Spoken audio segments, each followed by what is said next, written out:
Hola mes badass, aujourd'hui on va se retrouver dans un nouvel épisode de ce podcast en présence de Anne-Sophie. Donc je vous laisse tout de suite la présentation de Anne-Sophie. Hola ma badass, comment tu vas pour de vrai? Eh ben, coucou déjà, Victoire. Comment je vais? Ça, c'est la question piège d'un début d'année. Comment je vais? Je vais mieux. C'est déjà bien. Et puis, comme j'aime me dire, un jour après l'autre. Voilà. Aujourd'hui, tu vois, il est tôt, donc c'est peut-être le début d'une bonne journée, j'espère. Voilà, ça va être mon mood d'espérer que ça Bah se passe oui, bien. tu peux créer la journée que tu veux tous les jours, c'est ça qui est Ouais, génial. c'est ça, exactement. Et qui es-tu pour celles qui nous écoutent? Est-ce que tu peux te présenter? Alors, moi, je suis Anne-Sophie, j'ai 37 ans. Je suis actuellement à la recherche d'un emploi parce que j'ai été 7 ans à mon compte et j'ai fermé ma boîte là en juin suite à un burn-out. Donc, du coup, j'ai fait le choix de me dire, ok, est-ce qu'on continue à creuser? Est-ce que maintenant ça va mieux? On arrête. Et du coup, je veux retourner dans le salariat. Et là, je suis dans la quête d'un travail en 2025-2026 qui fait que je me retrouve sur un marché où alors il y a le chien qui pleure derrière, désolée, parce que je suis aussi maman d'un chien. Et voilà, donc là je suis à la recherche d'un emploi et avec tout ce qui challenge derrière. Et voilà, et une sacrée année. Je pense que voilà, je suis pas la seule à penser que ça a été une année waouh, plein de rebondissements. Mais toujours l'optique de me dire, ok, le pire est derrière. Allez, c'est bon maintenant, on y go. Tu veux nous raconter un petit peu ton année? Qu'est-ce qui s'est passé? Ouais, donc alors du coup, ouais, burn-out en décembre 2024. C'est arrivé, un jour tu te lèves et un jour tu peux pas en fait. Je ne pouvais plus me lever. 7 ans à mon compte, c'était vraiment intense. J'ai tout donné dans ma boîte. Je pense que voilà, toutes les personnes qui se mettent à leur compte savent que c'est tellement son bébé qu'on a envie de voilà, on a envie de tout donner. Et moi, ma limite pro perso, elle existait pas. Je suis devenue ma boîte et ma boîte c'est devenue moi. Et du coup, je me suis perdue moi dans cette boîte-là et elle m'a bouffé quoi. Donc décembre 2024, je me suis rajouté une autre mission. J'étais prof dans une école en plus de mon job et je pense que c'était, tu vois, le, le petit truc en plus, la goutte d'eau. Et là, je me réveille, je me réveille avec plus envie quoi, vraiment, enfin plus envie du tout. Donc, ce que j'ai fait tout de suite, c'était un déclic tout de suite, tout de suite. J'ai pris rendez-vous avec mon médecin traitant, j'ai pris rendez-vous avec ma psy, et là j'ai dit non, ça va pas du tout, voilà. Donc arrêt qui a duré jusqu'au 31 mai 2025. J'ai pris énormément soin de moi pendant ces 5 mois. Ça a été très difficile, mais j'ai été suivie toutes les semaines. J'étais chez ma psy toutes les semaines. Et, et quand ça allait mieux, ça a été tout de suite. J'étais tellement au fond du seau que chaque jour, je me disais, mais quand est-ce que je vais aller mieux? Quand est-ce que je vais savoir que je vais mieux? Et en fait, c'est un matin, je me suis dit, waouh, là, ça va. Euh, et sauf que quand tu sors de ce stade-là, tu vois que la vie, elle a avancé à côté et que toi, tu étais dans ta petite bulle, etc. Et puis, je me suis rendu compte de tout ce qui avait avancé sans moi, notamment mon couple. Euh, et là, ça a été un petit peu, ouais, ça a été un gros chamboulement en mai, des discussions, des, un postulat où je me dis, waouh, mais en fait, j'étais pas là. Et puis une culpabilité de se dire, c'est à cause de moi parce que j'étais pas bien, etc. Du coup, c'est le 26 novembre. Et je suis partie de la maison parce que ça n'allait plus. Et puis là, on a acté notre séparation quelques jours avant Noël. Ça, c'était une fin de relation de 5 ans. Pas de boulot, pas d'argent. Voilà. Mais Tout ça, tu vois, c'est des petits trucs, je veux dire, on va dire que c'est des bonus dans la vie. Et l'essentiel, c'est que j'ai ma santé mentale. Et je me dis que, voilà, c'est pas grave dans le sens où aujourd'hui, avec le recul, peut-être qu'on a mis ça sur mon chemin parce que j'étais incapable de le faire toute seule. Donc peut-être que ça a été dur et peut-être que voilà, ça m'a foutu une énorme claque. Mais je vois que c'était plus pour moi et c'était plus aligné avec ce que je suis aussi aujourd'hui et ce que j'aspire à être. Donc ouais, une année de gros gros chamboulements, mais je reste super positive pour la suite parce que je sais que ça va aller ensuite. C'est super paradoxal et même moi, je me suis dit mais t'es pas bien, t'es vraiment au fond du seau là maintenant. Comment tu peux être dans l'avenir? Mais voilà, le passé est le passé, le présent est très dur, mais le futur, c'est la première fois de toute ma vie où je le vois positif. Ouais, parce que tu as tellement travaillé sur toi que maintenant tu as une vision, tu as cet espace en fait pour positiver, que ça aurait pas forcément été le cas avant, donc c'est vraiment très bien ce que tu as fait. Et il y a quelque chose d'autre que tu as fait qui est très bien, c'est que t'as pas rompu directement avec l'autre parce que t'étais pas bien. Vous avez eu de l'échange, vous avez essayé quand même. Et dis-moi ce que tu en penses, mais je Alors trouve ça a que été, de nos jours... Ah, vas-y, vas-y. c'est si tu veux dans cette relation, j'ai appris plein de choses. Ça a été quelqu'un d'un. On a eu, tu vois, c'est très frais. On en a parlé hier. J'ai eu la discussion, celle qu'on attend où on pose tout, etc. Je l'ai eu hier soir. Ça faisait un mois que j'attendais et en fait, on est deux personnes très différentes dans dans notre gestion de l'émotionnel et dans notre communication. Moi, et je pense que c'est avec le travail, etc., que j'ai fait sur moi, je suis quelqu'un qui dit les choses, qui a besoin de dire les choses, peut-être des fois un peu trop tôt, de manière un peu trop brute, mais c'est maintenant tout de suite, allez, non, c'est là, c'est chaud, on en parle. Lui, c'est quelqu'un qui, justement, a un rôle enfin, dès qu'il y a du conflit, dès qu'il y a un truc qui lui va pas, c'est shut down, il se met dans son truc et il est impossible d'accès. Et en fait, on a eu 5 ans de relation sur lesquels la première année était incroyable.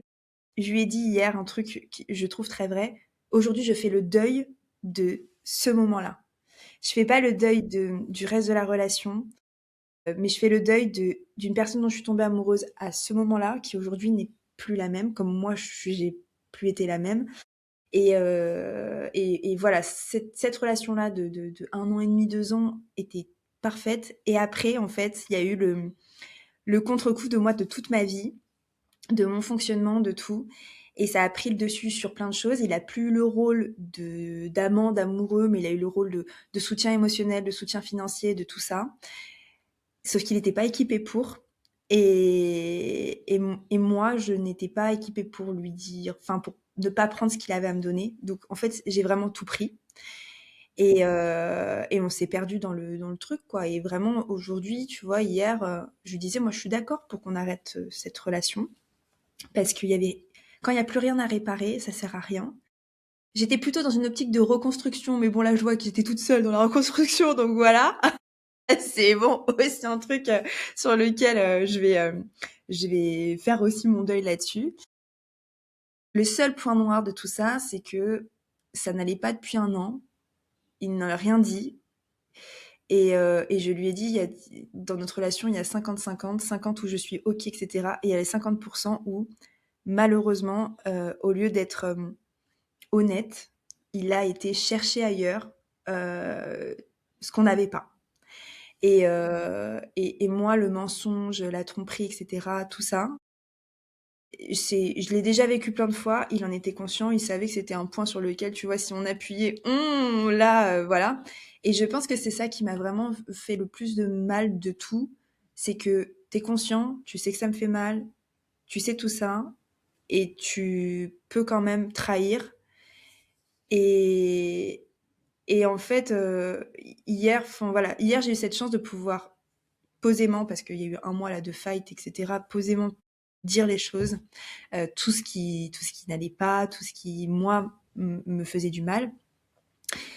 Et heureusement, j'ai écrit au burn-out, on m'a dit: «Vas-y, pose, écris tout ce que tu as dans la tête», voilà. Au départ, j'écrivais, sur le burn-out et en février, j'ai écrit vraiment ce qui n'allait pas dans mon couple et j'ai relu, là, en décembre et je me suis dit: «Waouh, mais en fait, je savais, ça fait 1 an que je sais, ça fait 1 an que» et hem et c'est horrible parce que plus je lisais tout ce que je disais, plus je me disais: «Mais en fait, j'ai l'impression que j'ai manifesté ce qui est arrivé parce que j'ai écrit ou alors j'avais une vision de la chose tellement claire. J'ai écrit typiquement tout ce qui s'est passé à l'avance et hem et là, je me suis dit: «Ouais, en fait, tu te battais, contre du vent parce que j'étais toute seule et au final, je savais très bien que ça n'allait pas, mais j'étais trop su il fallait que je me reconstruise moi pour, en arriver là» et voilà et ce côté de trahison, ça, c'est vraiment un truc sur lequel, je suis contente parce que j'ai mis mes propres limites. J'ai dit: «Voilà,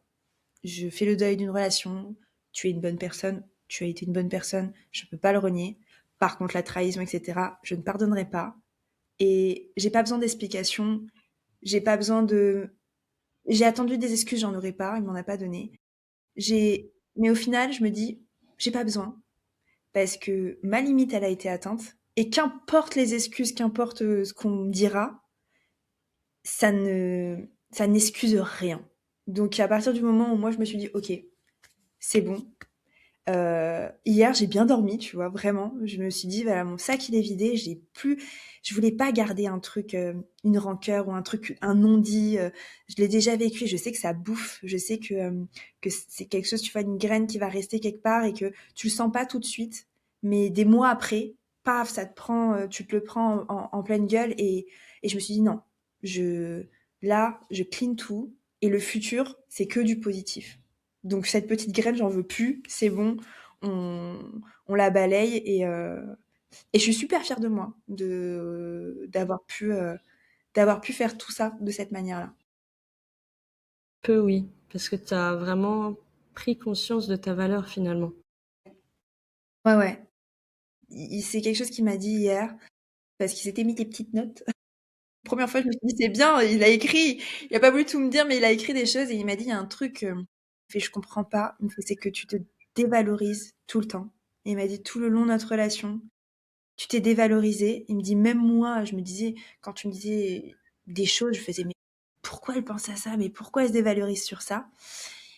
Et, euh, et ça, c'est, tu vois, le truc, c'est ma bataille là, c'est vraiment de, de croire. En fait, on a beau se dire tous les jours, ok, t'es bonne sur ça, t'es bien sur ça, tu te forces, mais il y a le dire et il y a y croire. Et là, je sais que je suis entre le fait de, ok, tu vas te le dire, mais tu vas commencer à vraiment le penser et tu vas commencer à vraiment l'incarner. Et ça, c'est vraiment quelque chose sur lequel je sais qu'il faut que je travaille et c'est surtout que j'ai trouvé la source du pourquoi. Et je pense que c'est ça qui fait que aujourd'hui, je suis apte à pouvoir travailler là-dessus parce que j'ai su, ok, ça vient de là, et ben je l'emporte pas non plus. Et en fait, j'ai fait le ménage de, de ma vie. Et, euh, et ouais, l'estime de soi, la valeur qu'on se donne, euh, en fait, on se rend pas compte à quel point ça a un impact sur les autres, de comment ils nous voient. Autant nous, on peut se dévaloriser, on peut être... Enfin, moi, j'étais ma pire ennemie, hein, c'était horrible, vraiment.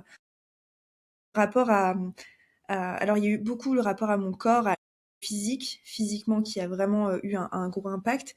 Mais j'attaquais aussi qui j'étais dans mon essence même, ma personne, mon intelligence, ma valeur professionnelle, tout, tu vois, vraiment, je remettais tout en question.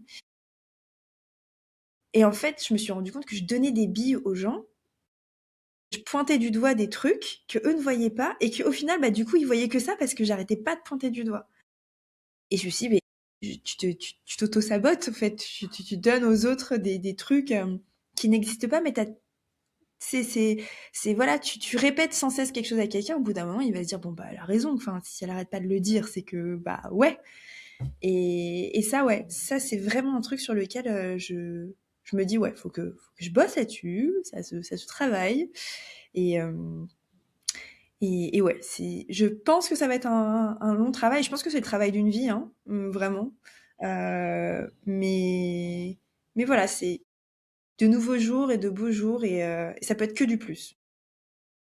Et du coup, c'est quoi les choses qui te font vibrer et qui t'apportent cet élan de positivité et de vision future agréable? C'est de m'être posée avec moi-même et d'avoir vraiment eu le temps de me dire, ok, qu'est-ce que tu veux, qu'est-ce que tu veux vraiment? Qu'est-ce que tu veux dans ta vie, mais profondément. Tu vois, j'ai 37 ans, dans ma relation aussi, ça a compté, j'avais une envie d'enfant. Je me suis convaincue très longtemps d'avoir une envie d'enfant parce que tout le monde me demandait quand est-ce que j'allais avoir un gosse, que 5 ans de relation, c'est bon, tu vois, on t'a dit, allez, voilà, c'est concret, c'est bon, tu passes à l'étape suivante. Et un jour, j'ai une amie qui m'a posé une question très simple. Elle m'a dit, Anso, on enlève l'horloge biologique. Ok. On enlève le fait que tic-tac, ça arrive et qu'il faut se presser. Tu veux avoir un enfant? Et je lui dis, ben, en fait, non, je suis pas prête du tout.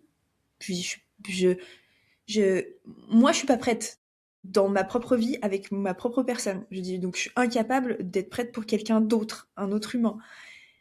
Et à partir de ce moment-là, il y a eu un déclic dans ma tête où je me suis dit, ouais, non, en fait, je, je veux avoir un enfant, mais dans ma tête, c'est tellement loin. Et même si je me dis l'âge tourne, machin, etc., bah ouais, mais bon, allez, il y a des femmes aujourd'hui, il y a 43 ans qui ont des enfants, il y a des femmes, et puis je ne sais pas, ça se trouve, je pourrais pas en avoir, mais j'ai pas envie de me mettre une pression sur un et si, et de conditionner toute ma vie autour de ça, alors que j'en ai même pas envie, tu vois. Hmm. Et à partir de ce moment-là, je me suis dit, ok, qu'est-ce que t'as envie, qu'est-ce que t'as pas envie, Et je me suis rendu compte que dans tous les choix que j'ai faits, professionnels et personnels, j'étais toujours dans une quête de faire plaisir à l'autre, de montrer une image de moi euh, parfaite, on va dire entre guillemets, presque, mais en fait, je, je me façonnais par rapport au regard et à ce qu'on attendait de moi, mais je me suis jamais façonnée par rapport à ce que moi je voulais et à ce que j'aimais pas. Et quand j'ai commencé à enlever les petits trucs, je me suis dit, mais en fait, pourquoi je fais ça? Je déteste ça, je me force à faire ce truc-là, mais j'aime pas. Euh, et ça a eu vraiment un impact sur ce que je voulais. Je me suis foutu la paix sur plein de trucs. Tu vois, le pro où je me suis dit, ah putain, tu retournes dans le salariat. Oh, mais quel échec. 7 ans, t'étais la boss lady de ton groupe, on te voyait, t'étais l'entrepreneur, machin, mais comment tu fais? Mais en fait, comment je fais? Je dors pas, j'ai une hygiène de merde, voilà, il y avait rien de fou. Et là, je me suis foutu la paix en me disant, non, écoute, allez, retourne dans le salariat, mets ce côté d'à tout prix devoir te définir et te valoriser à travers un travail. Le travail, ça peut être juste un set qui va t'apporter une source financière sécurisée, qui va te permettre justement de faire des trucs que tu kiffes. Et en fait, c'est ça, c'est ce truc-là. J'ai retourné le problème en me disant, ce problème-là n'en est pas un. Je vais juste adapter par rapport à quels sont mes réels besoins. Et aujourd'hui, mes réels besoins, c'est prendre soin de moi. Prendre soin de moi psychologiquement, prendre soin de moi en faisant des trucs que je kiffe, en voyageant, en m'occupant de mon chien, voilà, en allant chez le coiffeur. J'ai pas été chez le coiffeur depuis des années et là j'ai été 3 fois chez le coiffeur alors que j'ai jamais mis un pied, juste parce que ça me faisait du bien. Et, euh, et ouais, aujourd'hui je suis vraiment focus sur moi, euh, même si des fois, tu vois, je me dis, oh là là, t'es un peu égoïste quand même sur le coup. Mais en fait, c'est bien d'être égoïste. Enfin, vraiment, c'est bien. C'est pas, on a tendance à nous dire, à toujours nous, je sais pas, nous formater pour qu'on on soit OK avec les autres et que les autres soient OK avec nous et qu'on vive tous ensemble, etc. Mais en fait, déjà, vis bien avec toi-même. Et après, le reste, ça ira. Le reste va vraiment, ça coule de source, tu vois. Donc je me suis dit, je vais être OK avec moi. Je vais prendre ce temps-là où j'ai donné tellement aux autres toute cette énergie, je vais la refocus sur moi. Et les autres, et ça c'est une phrase que je me dis tout le temps, les autres sont des bonus. Le reste, c'est des bonus. Ça doit pas être lourd, ça doit pas te tirer en arrière, ça doit pas te faire mal. Ouais, mais vraiment, si vous m'écoutez, les autres sont des bonus. Vous êtes votre priorité et vous êtes la personne qui va vous rendre heureux. Il n'y a pas d'autre personne le reste, c'est un bonus, c'est un plus, voilà, c'est un bonheur en plus, c'est quelque chose qui va te faire grandir, qui va te faire découvrir d'autres choses sur toi, mais la base, c'est toi-même. Et cette base-là, on a tendance à la négliger pour les autres. Et vraiment, hein, quand tu te dis, waouh, tu refocuses toute ton énergie sur toi-même, tu dis, waouh, mais en fait, je donne énormément aux autres et je me donne si peu, mais pourquoi? Mais vraiment, c'est, donc, ouais, je suis sur cette optique-là. Et, euh, et même si ça paraît, tu vois, facile, là, d'en parler, et je débite, etc., et on se dit, waouh, mais comment elle c'est 15 ans, les gars, hein, 15 ans de, 15 ans de remise en question, 15 ans de travail sur soi, c'est pas comme ça du jour au lendemain, c'est pas facile comme ça. Euh, mais je vais juste enfin, pouvoir dire aux gens que, ouais, ça a duré 15 ans, mais qu'aujourd'hui, je suis au début du kiff de ma vie. Et, euh, et que voilà, ça prend le temps chez chacun, mais t'arrives au moment où où tu te dis, waouh, c'est cool, le reste, ça va être top. En vrai, et en plus de ça, si on part du postulat qu'on vit une centaine d'années, t'es même pas à la moitié de ta Mais vie, c'est ça. tu vois. Mais c'est vrai, franchement, je pense qu'on est tellement focus partout de entre 20 et 40 ans, on a l'impression que genre c'est juste ta vie. Et que tout le monde te dit, ta vingtaine, profite. Ta trentaine, profite. Ta quarantaine, profite parce que tu vois, mais Tu vas personne bientôt ne mourir. dit à 50 ans, kiffe ta vie, à 60 ans, kiffe, à 70 ans. T'as l'impression qu'après, t'es périmé. Et que, ouais, mais non, en fait, je, je pense vraiment, moi, que ma quarantaine, ça va être ma best life. Et je me serais dit ça à 20 ans, où j'avais même mon petit schéma à 20 ans en me disant, OK, à 28 ans, j'ai mon premier enfant. À 32 ans, je suis mariée. À 33 ans, j'ai ma maison, etc. J'ai rien du tout. J'ai jamais été aussi démunie de ma vie. J'ai que dalle. Mais je me dis que le reste à venir, c'est le best, quoi. Je suis pas d'accord avec toi. Pour moi, tu as tout parce que là, tu t'es rencontré. Ouais, c'est vrai. Et tu peux C'est... posséder plein de mm, choses, matériellement parlant. Si tu ne tapes pas toi pour de vrai, ben au final, t'as rien. c'est... Je pense que c'est là où tu vois l'acceptation de tout ce qui s'est passé ces dernières années. Aujourd'hui, elle est dure, mais elle est, comme tout le monde dit, c'est OK parce que aujourd'hui, je me dis, je suis super bien avec moi-même. En fait, la personne que je suis, vraiment, et ça, dites-le vous, arrivez-vous à le vous dire, c'est pas juste se jeter des fleurs ou voilà, machin, ou en faire trop, parce que dès qu'on se dit qu'on se kiffe, les gens sont, ah non, mais non, oui, il faut vous dire que vous kiffez. Et la personne que je suis, dans son entièreté, physiquement, mentalement et tout, je kiffe. Je suis une pépite. Et si les autres n'arrivent pas à le voir, bah c'est leur problème, tu vois. Voilà, ouais. Moi, je sais pertinemment que tout ce que j'ai travaillé, aujourd'hui, je suis une pépite. Et euh, la personne amoureuse, les personnes amicales, etc., qui verront ça, franchement, ils ont tout à gagner. Et moi, j'ai rien à prouver. Je sais que je suis comme ça et j'en suis putain de fière.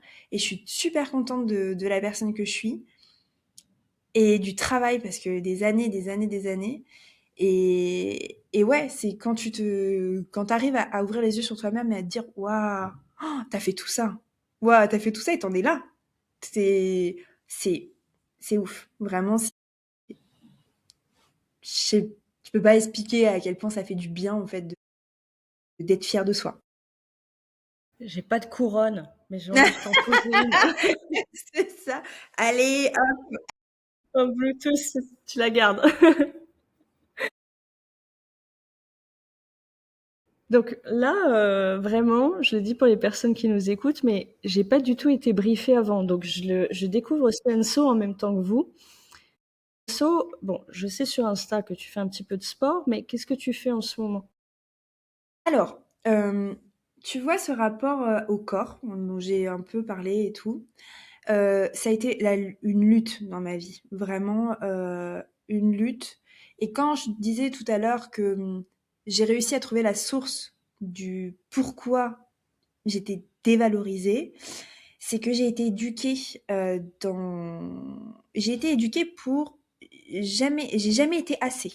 Voilà, c'était toujours j'ai jamais été assez, que ce soit à l'école et surtout physiquement. J'ai jamais été assez fine, assez musclée, assez sportive, assez. Ma mère est comme ça, elle m'a éduquée comme ça.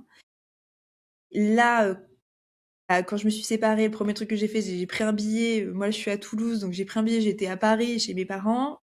Et là, je vous dis que c'est une grosse claque à 37 piges de retourner chez tes parents et d'avoir, euh, en fait, la claque de, ok, on me parle de corps parce que, et ça, tu vois, des fois, il y a des sujets personnels, tu dis, oh non, bah, je le garde pour moi, je vais le dire parce que je trouve ça horrible ce qu'on m'a dit et je ne comprends pas. Euh, Ma mère a remis en question mon couple et la tromperie parce que j'avais pris à cette époque-là 20 kilos et parce que du coup, j'étais pas assez bonasse pour pouvoir garder quelqu'un.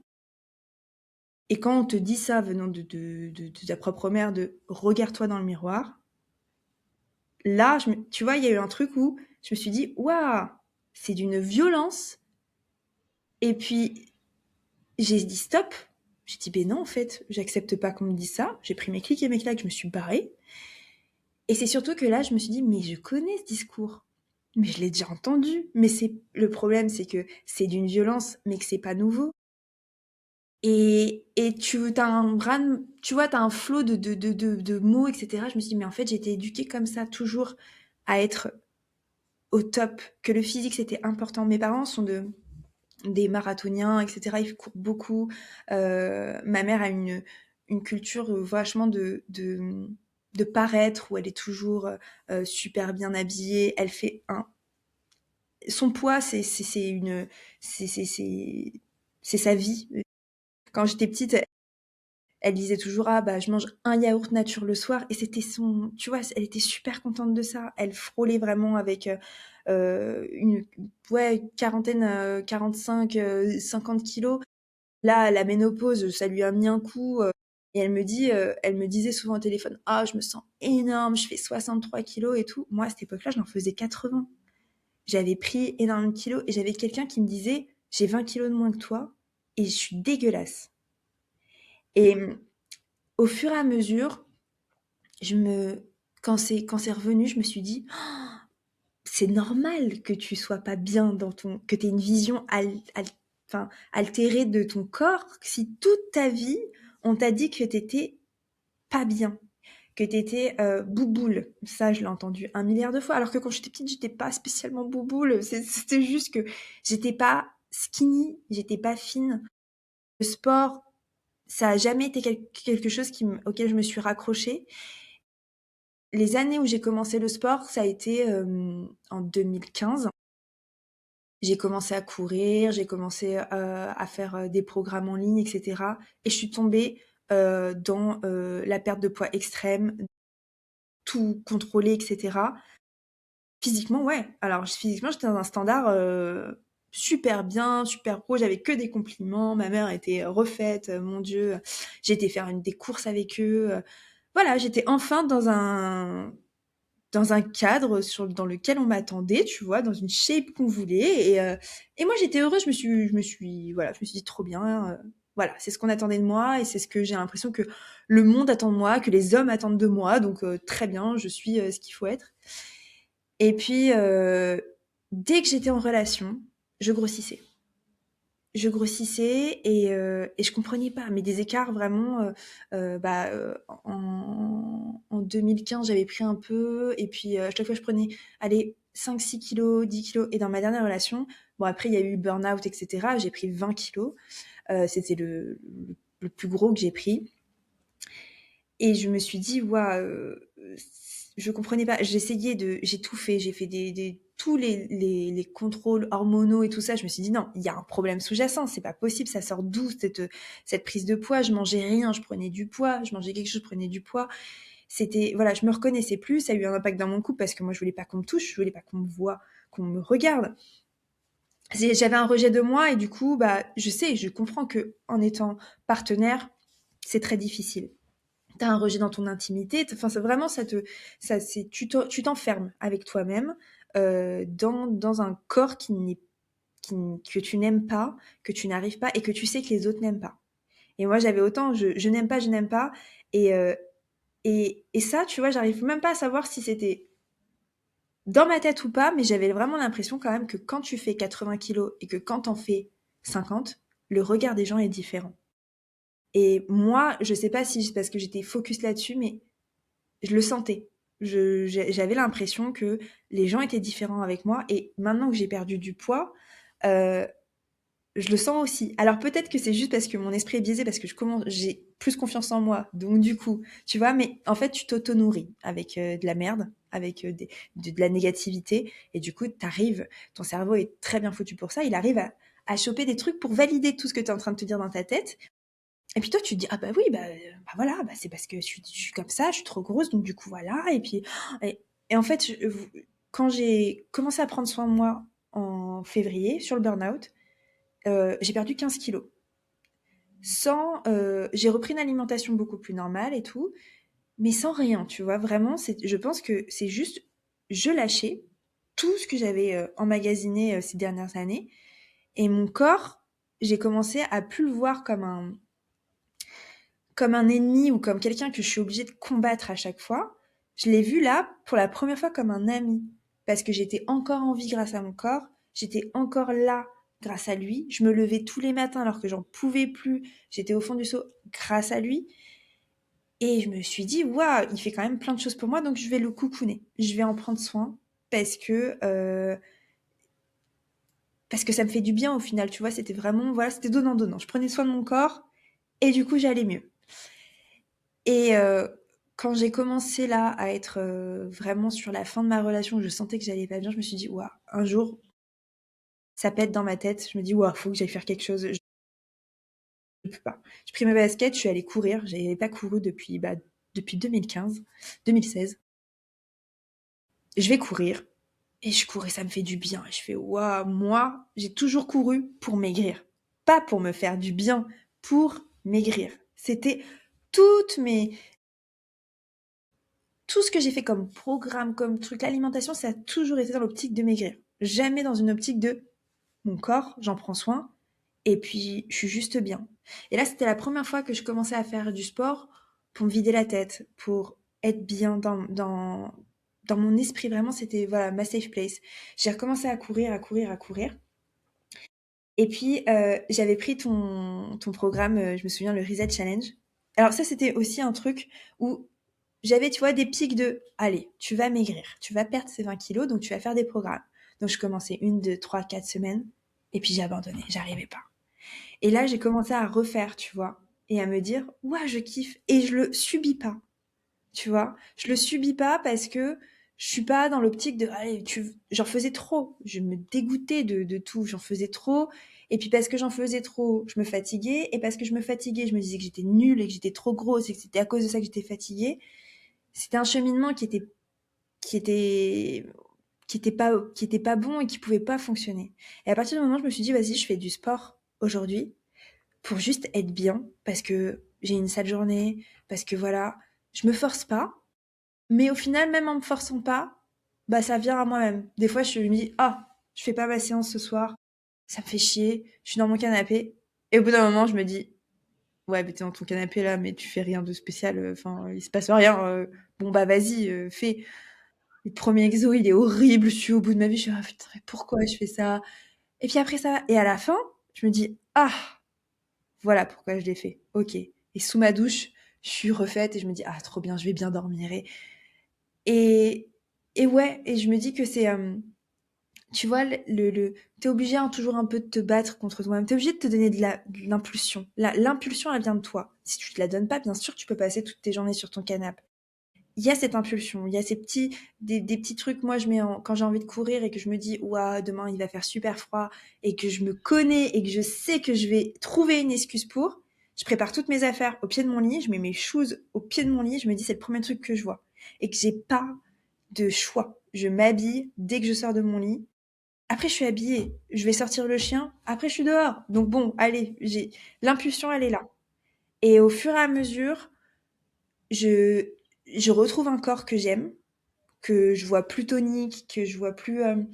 Tu vois, je suis plus dans la recherche de perte de poids parce que mon poids, là, il s'est stabilisé depuis presque 2 mois. Euh, j'ai envie encore de perdre du poids parce que je sens que dans les efforts, c'est encore un peu dur et vraiment, je vois la différence entre quand t'as 15 kilos de plus et de moins dans l'effort. Et je me disais, waouh, je portais sur moi quand même 15 kilos et je faisais avec 15 kilos. Donc maintenant que je les ai en moins, tu peux quand même faire, tu peux te bouger les fesses parce que tu l'as fait avec, donc tu peux y aller. Et là, je suis en train j'ai un rapport à mon corps et au regard de mon corps qui est plus dans le ouais, je veux être plus tonique, je veux être plus voilà, j'ai de la cellulite là, c'est pas grave la cellulite. Allez, par contre, ça, mes bras qui bloblotent un peu parce que quand tu perds du poids, voilà, c'est bon, ça on va essayer de faire en sorte. Mais je suis pas dans une quête de poids ou sur ma balance de me dire ouais, faut à tout prix que tu arrives à ce stade-là. Il faut juste que quand je me regarde dans le miroir, je m'aime bien. Et je me dis, hé, c'est pas mal. Ça irait bien dans cette petite robe que t'as vue. Va t'acheter cette petite robe. Et quand je me mets dans la robe, je me dis, ah, voilà, j'avais raison, ça me va bien. C'est vraiment ça. Et le rapport au corps, je pense que c'est un combat de tout le monde. Je vois tellement de gens autour de moi on est tellement horrible dans nos mots, dans notre manière de nous voir. Et ça sera jamais parfait. Il y aura toujours des choses à redire. On aura toujours des choses à redire. Par contre, il y a ce truc de considérer son corps comme un ami, comme un allié, euh, parce que c'est ça qui te fait tenir chaque jour. Tu vis grâce à ton corps, c'est grâce à ton cœur, grâce à tes organes. Donc, c'est ça je pense, qu'il faut célébrer en lui donnant des choses bien. Et plus je me nourris avec des trucs bien pour le mental, pour le corps, plus je me dis, waouh, je prends soin de moi, je prends soin de ce que je suis, et ça va avec la valorisation, etc. Tu te valorises d'une certaine manière aussi en te donnant des trucs bons pour toi, parce que tu respectes qui tu es. Et autant j'ai toujours été dans le contrôle même de ma bouffe et tout, autant là maintenant c'est fluide. J'ai pas envie, si j'ai envie de me taper un cinnamon roll, je vais le manger, tu vois, à la moitié, je me dis, bah ouais, c'était bon, mais c'est sucré quoi. Même mon corps, il me dit, ouais, c'était trop sucré, et j'en aurais pas envie. Alors qu'avant, j'étais capable de m'en taper 4 parce que parce qu'il fallait, tu sais, je comblais un truc, j'essayais de combler quelque chose. Aujourd'hui, j'ai plus rien à combler.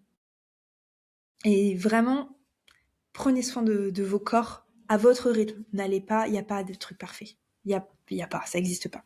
De rythme parfait, de machin. Faut juste te donner la petite impulsion, se respecter, ne pas en faire trop. Accepter que c'est dur.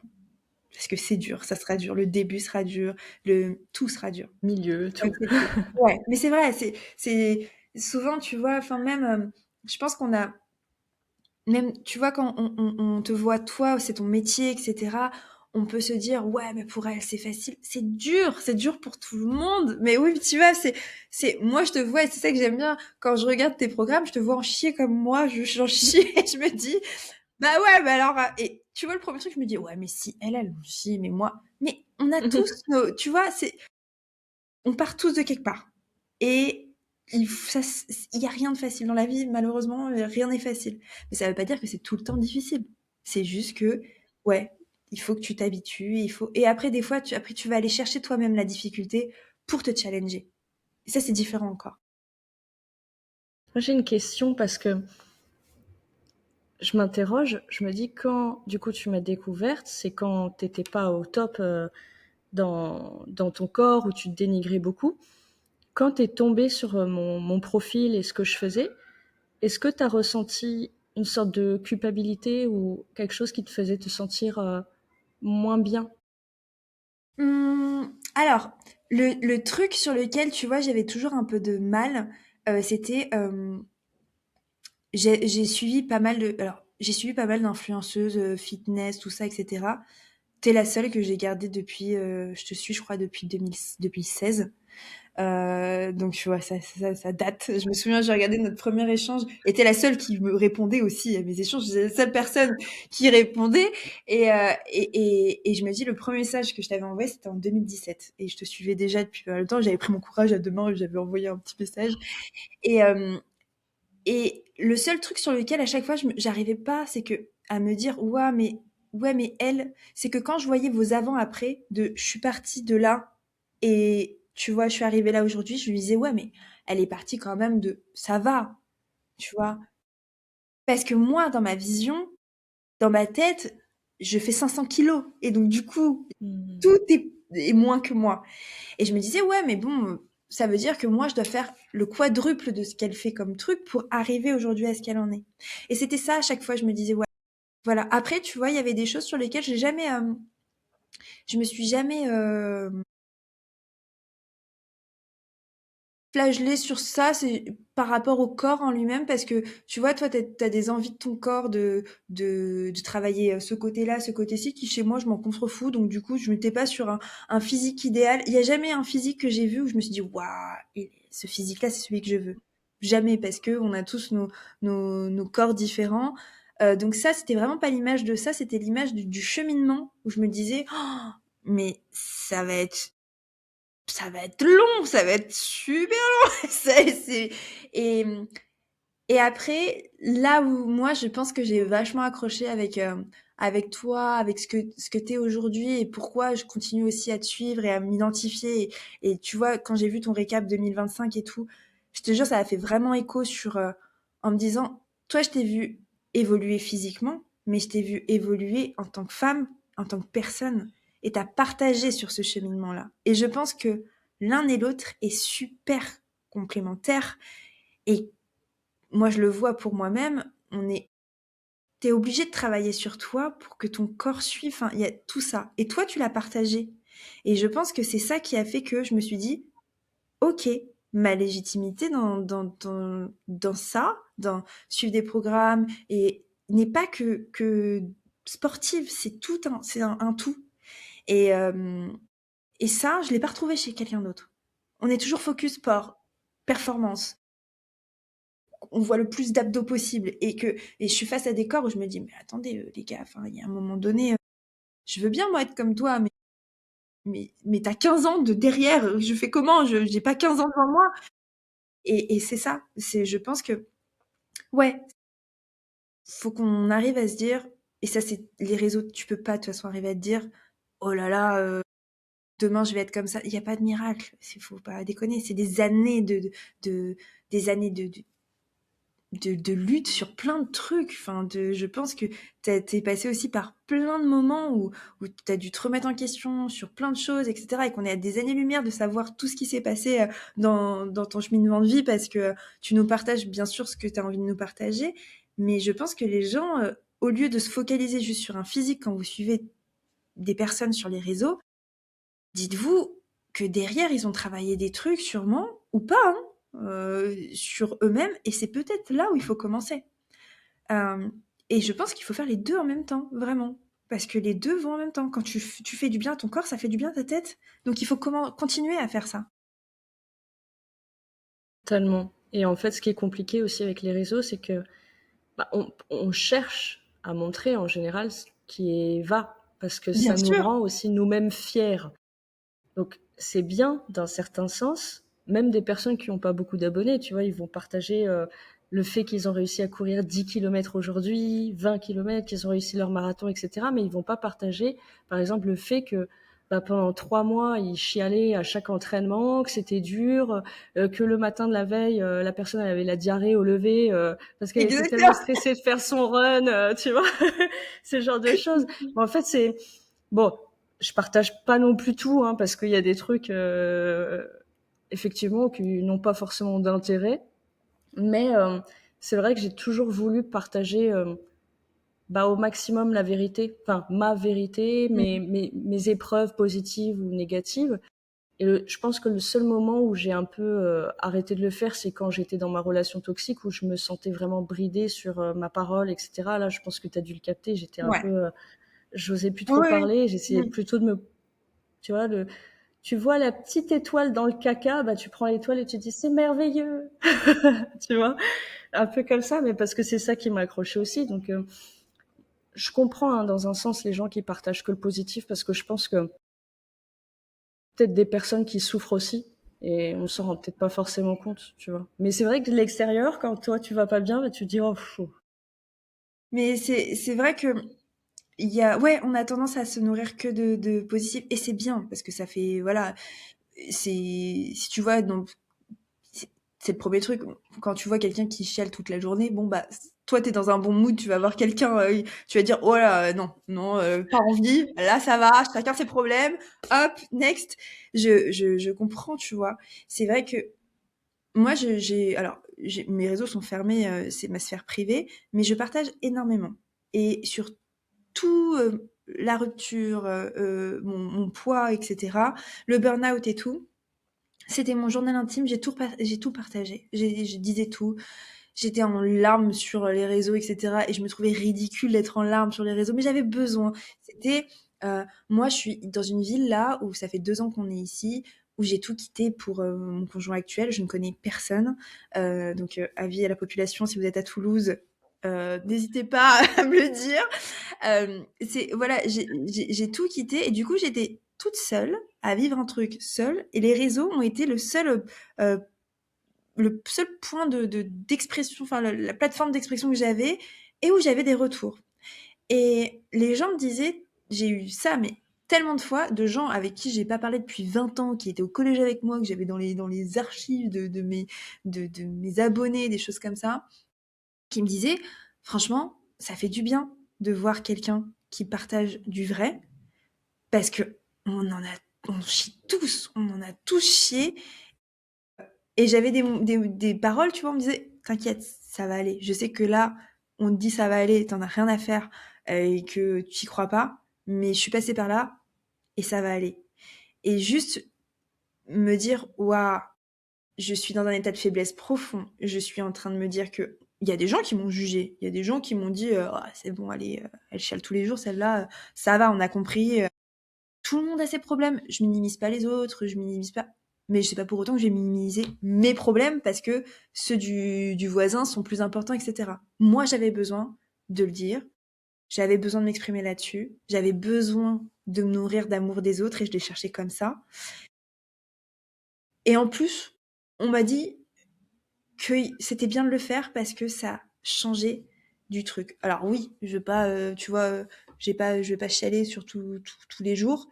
Et par contre, je dis aussi mes victoires. Je dis que j'ai couru, je dis que j'en ai chié, je dis que quand un pigeon m'a chié dessus et que ça a défoncé ma journée, je dis tout. Mais ouais, les réseaux, je trouve que t'as ce biais et en plus t'as ce biais aussi d'algorithme qui fait que quand t'es mal, ton contenu, c'est que de la merde et qu'on appuie sur ton truc. Là, franchement, les contenus que j'ai, c'est que sur la rupture, que sur la trahison, que j'en peux plus. Un jour, j'ai un conseil A, l'autre, j'ai le conseil B, je me dis, mais je suis où, faut faire quoi? Et tu régis ta vie avec ça. Et en fait, faut ton libre arbitre, quoi. Faut que tu fais le tri de ce que tu veux voir, de ce que tu veux pas voir. Accepte que les gens qui te donnent du contenu aussi, bah, ils le font. C'est leur contenu, c'est leur choix. C'est pas, moi je comprends pas les gens qui se plaignent en disant mais t'es pas assez si, mais pourquoi tu nous partages ça? Mais non, mais t'as pas fait. Mais les gars, enfin, est-ce que nous on est derrière vous à vous dire dites ça, dites pas ça, etc.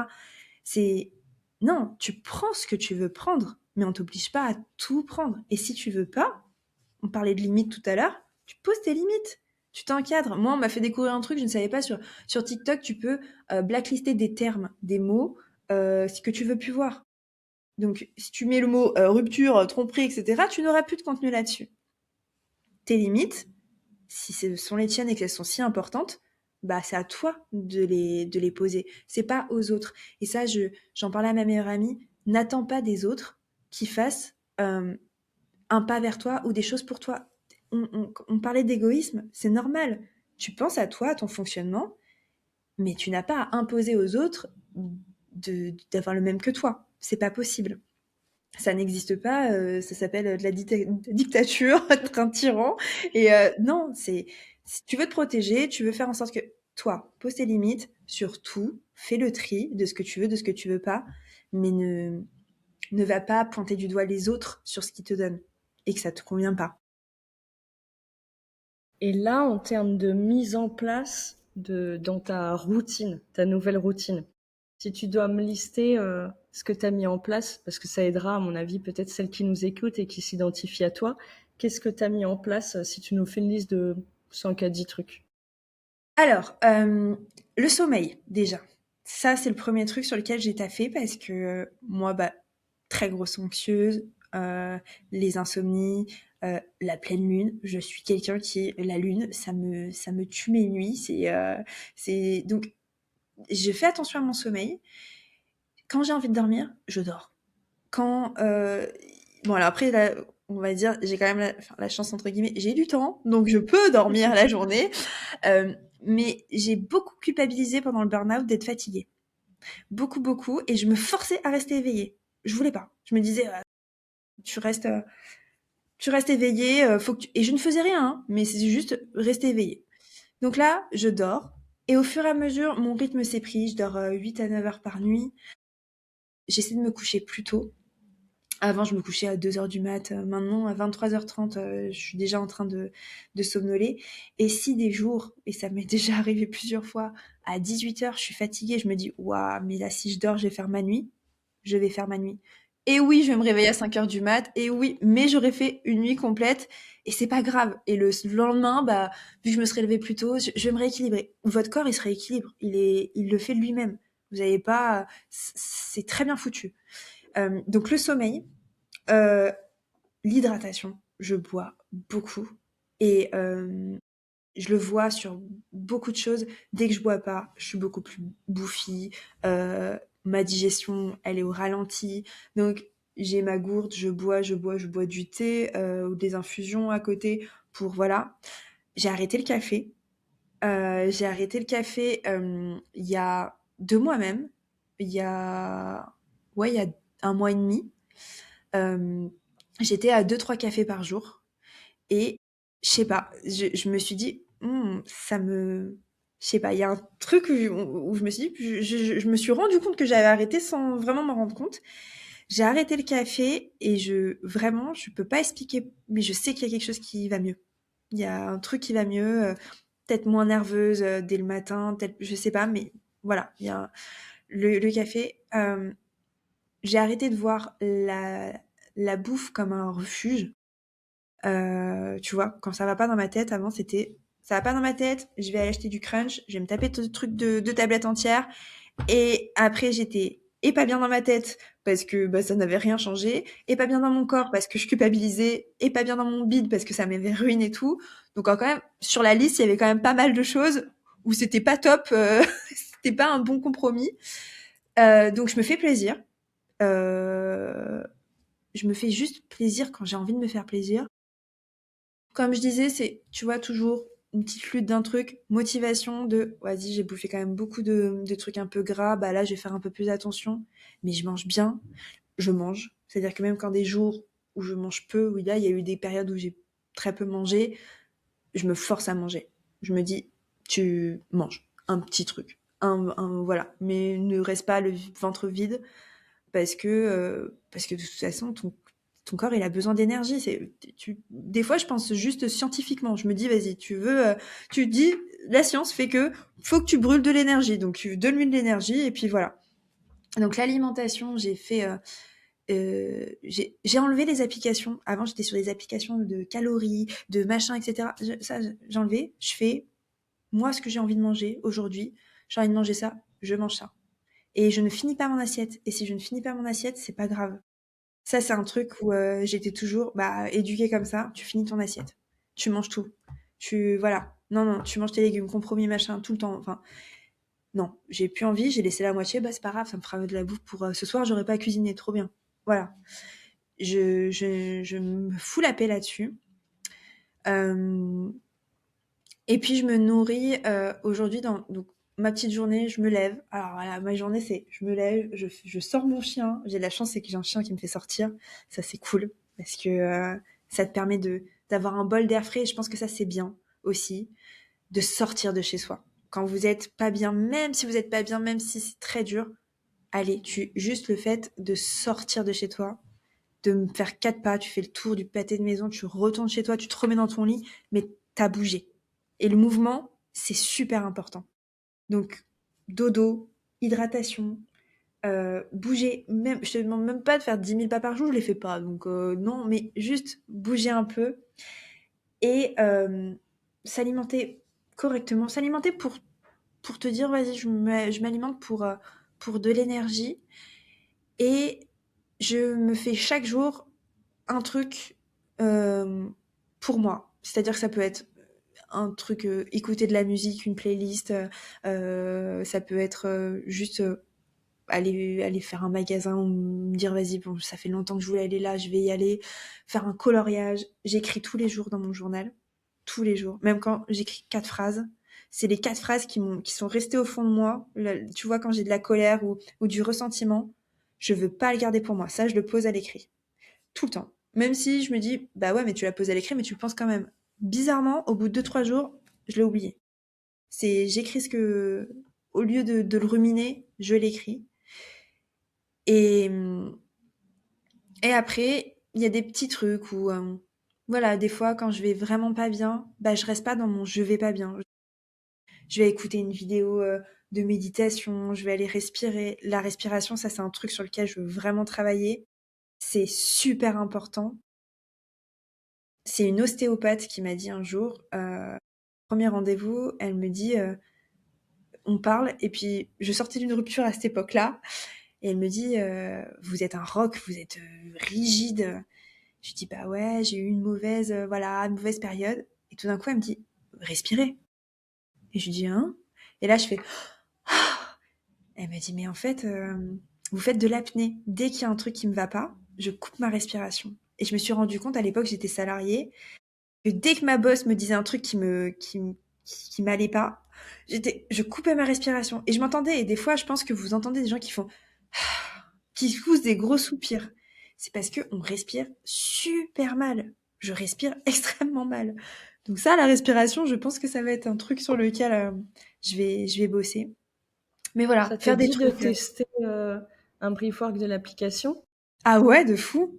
Alors, il faudra que tu m'expliques ce que c'est exactement le breathwork et justement, mais franchement, je pense que c'est sous-estimer la respiration, vraiment, hein. On se dit c'est un truc facile, bah ouais, pour vivre, faut qu'on respire, mais on respire mal, très mal.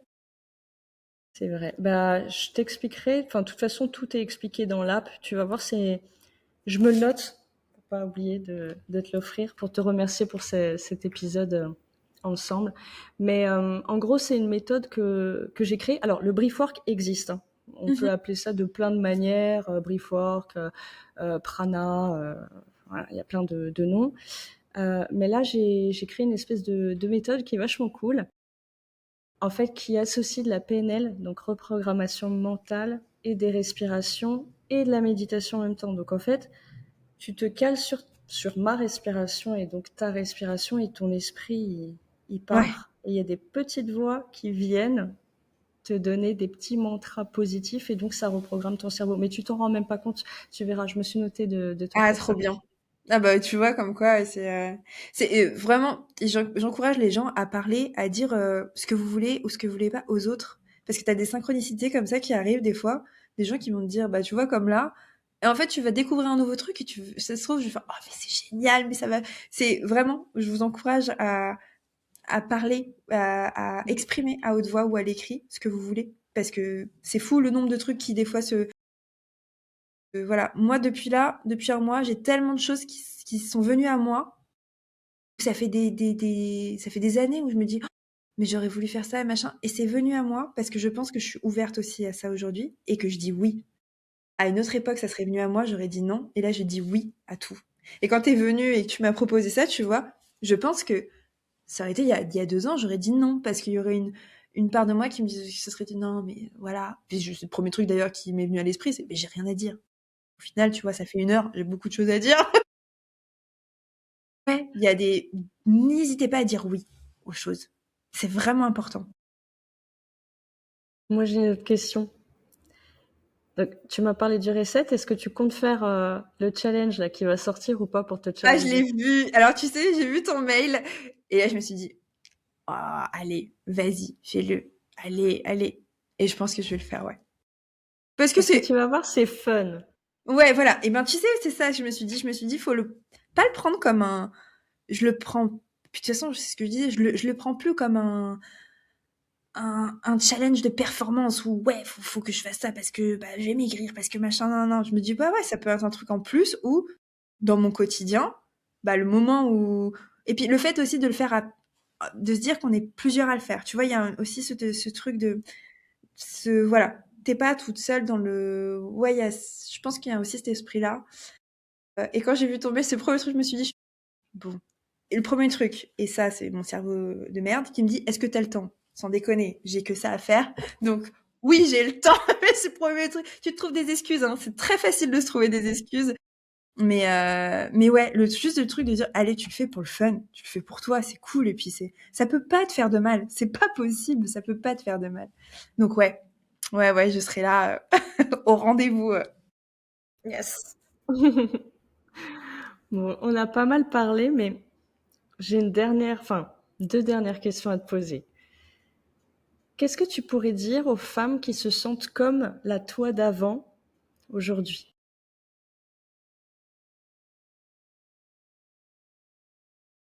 Minimiser sa douleur, parce qu'on a tendance à vouloir, tu vois, à vouloir tasser le truc de non, c'est trop, etc. La douleur, tu peux pas l'enterrer. Elle est là, elle sera là, et qu'importe ce que tu peux mettre dessus, elle va ressortir. Et des fois, c'est plus intense, c'est plus dur de tout recevoir d'un coup, mais c'est bénéfique parce que tu le portes pas après pendant des années, et ça te laisse de la place à la nouveauté et au mieux. Donc, vous allez en chier ou vous en chiez. Ne fermez pas, moi je l'ai fait, hein, fermez pas le robinet des émotions. Ne fermez pas les choses. Laissez-le. Alors, peut-être pas l'ouvrir à 1000% et genre, on fait, voilà, on met le débit en normal, on accueille chaque jour ce qu'on peut accueillir, mais ne bloquez pas vos émotions, vivez-les. Euh, ne soyez pas trop gourmand en termes. Ne vous mettez pas de timing. Il n'y a pas de timing aussi pour la souffrance. Il n'y a pas ah, dans 3 mois, j'irai mieux. Ah, mais il faut que j'aille mieux dans machin. Ah, mais mon employeur, il va machin. Il n'y a pas de timing pour la douleur. Vous n'aurez jamais. Vous tomberez jamais sur voilà, dans une semaine, ça ira mieux. Non, ça peut mettre 6 7 8 9 mois, comme ça peut mettre 2 semaines. Mais ça, c'est pas quelque chose que vous pouvez contrôler. Lâchez le fait qu'on ne contrôle pas son mental euh, dans la douleur.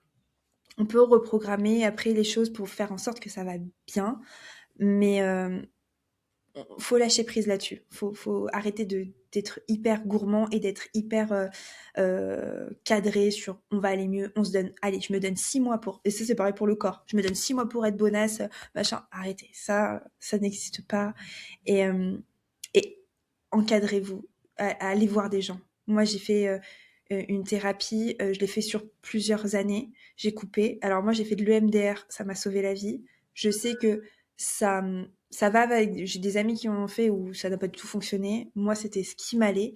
Il y a 1 milliard de thérapies. Renseignez-vous. Il n'y a pas que la psychothérapie. Il n'y a pas que. Et testez. Moi, j'ai testé plein de trucs et des trucs, je suis sortie de là, j'ai fait, allez, bon, pas pour moi. Des trucs un peu trop perchés où je dis, waouh, pas du tout. Et pour d'autres, c'était les révélations de leur vie. Et le MDR, moi, ça a été la révélation. C'est un truc qui a changé ma vie. Et ça me va à moi. Allez trouver ce qui changera la vôtre parce que ça existe. Même si c'est quand on est au fond du seau, ça sert à rien qu'on se dise ah ouais ça va aller mieux. On s'en fout. On est tellement au fond que voilà. Donc tu sais que ça va pas, accueille que ça va pas. Ça tu peux le faire. Te dire je suis dans le mal, je peux vivre ma douleur. Ça tu es capable de le faire. Et jour après jour, un jour après l'autre, la douleur elle sera là demain, elle sera là après-demain, mais il y aura 1% en moins. 1% en moins, 1% en moins, et sachez que le jour où vous allez aller mieux, vous posez pas la question, ça sera fluide. Vous allez vous prendre en pleine tronche et vous dire ah, je vais mieux tiens ce matin. Ah bah c'est aussi simple que ça. Bah ouais. Mais pas de timing, pas de pression. Foutez-vous la paix et soyez indulgents envers vous-même. Merci beaucoup Anne-Sophie pour cet enregistrement, cet épisode avec toi. Avant qu'on termine, j'ai une dernière question pour toi. Je ne sais pas si tu sais à quel point la musique, c'est quelque chose qui me tient à cœur. Vraiment, pour moi, c'est... Voilà. Et je trouve que la musique en dit beaucoup sur quelqu'un. Donc, si tu devais choisir une musique qui te ressemble ou qui t'accompagne en ce moment, ça serait laquelle? Alors, moi, je suis franco-péruvienne, donc du coup, j'ai eu beaucoup d'influences de musique latine. Et je suis très éclectique, j'écoute de tout, mais alors vraiment, c'est voilà.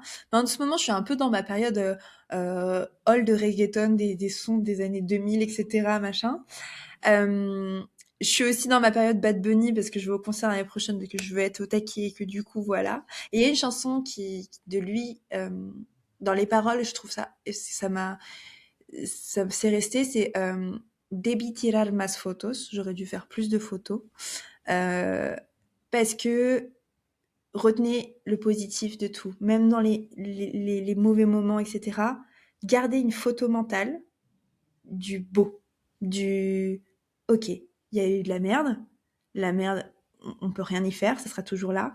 Mais si je devais retenir un truc, bah je préfère retenir le positif. Je préfère retenir la belle photo. Donc n'hésitez pas à vous faire voilà des cette chanson, je pense que c'est vraiment ça, c'est les souvenirs, se souvenirs, se créer des beaux souvenirs et même si oui, il y aura des souvenirs un peu plus douloureux, etc. Arriver à le à l'embellir, à rester focus sur ok, dans le beau, il y a toujours une petite part de moins beau. Gardez vraiment le positif là-dessus. Bah écoute, merci. On va se quitter sur cette musique que je vais laisser passer pour qu'on puisse finir dans ton univers. Debí tirar más fotos de cuando te tuve. Debí darte más besos y abrazos las veces que pude.